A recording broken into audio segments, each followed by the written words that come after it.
Hi again, manredFC, and we're moving on to the next team, which as you can see on the list is Crystal Palace. So I'm going to start the clock. Bosch and we're off. Now I have to say with Crystal Palace, I really like Roy Hodgson. I really do like him. I think he's a wonderful manager. He's obviously getting on a bit, but he's got so much experience, and I think that's why you finished where you did last season. Now last season you finished in 14th place, which is comfortably within the Premier League.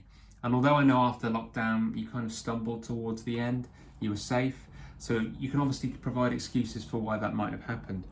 Now looking at your overall stats from last season, of the 38 games that you played, you won 11.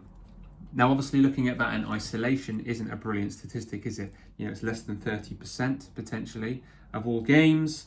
But when you combine that with 10 draws, that's then starting to look a bit more impressive in terms of we are more difficult to beat.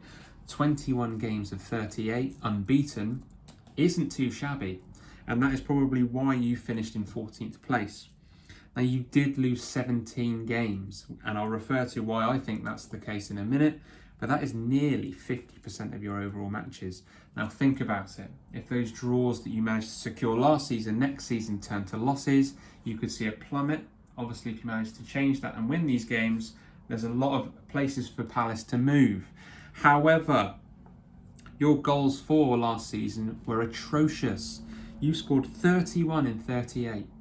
That is awful.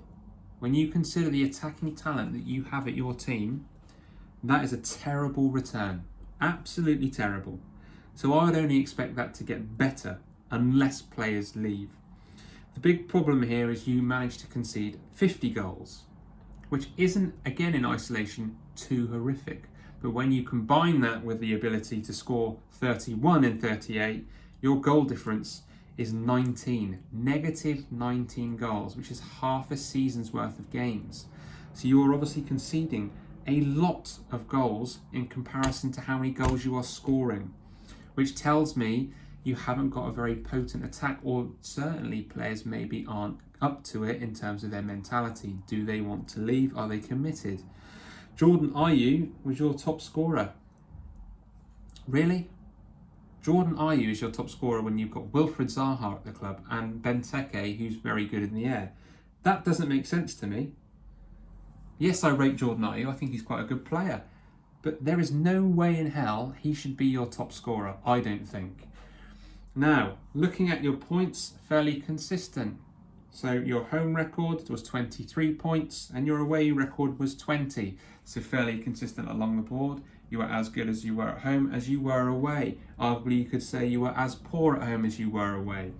When we look at your individual stats, Wilfried Zaha played every match. He is the only player to have played 38 matches for your team.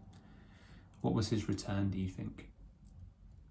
4 goals, 3 assists in 38 games for a player that was touted at being worth over 70 million last season. That is absolutely shocking. Now, someone needs to tell me why that's so poor, because he's been touted as being the biggest player at Palace for a number of years that's going to get a massive move. I don't see it. Yes, I think he's really good on the ball, but that contribution is poor, and one of the reasons why you aren't scoring many. Jordan Ayew got 9 goals and 2 assists. He's contributed nearly double what Zaha has, and he's played 1 game less. You're then looking at other players. If Ayew isn't scoring, you've got Van Aanholt with 3, 1 below Zaha, he's left back, and then you've got Mihailovic, who's a centre mid, with 3 goals as well. There's no one else. Christian Benteke scored 2 in 24. I'm sorry, that is terrible. And this is the problem. You've got potentially really good players with a terrible output and a terrible outlay that don't look like they're going to get any better. But surely they must be able to get better. If Zaha can go for 70 million, he should be contributing more than that. Having looked at this, I've actually got you exactly the same next season. I've got you bang on 14th.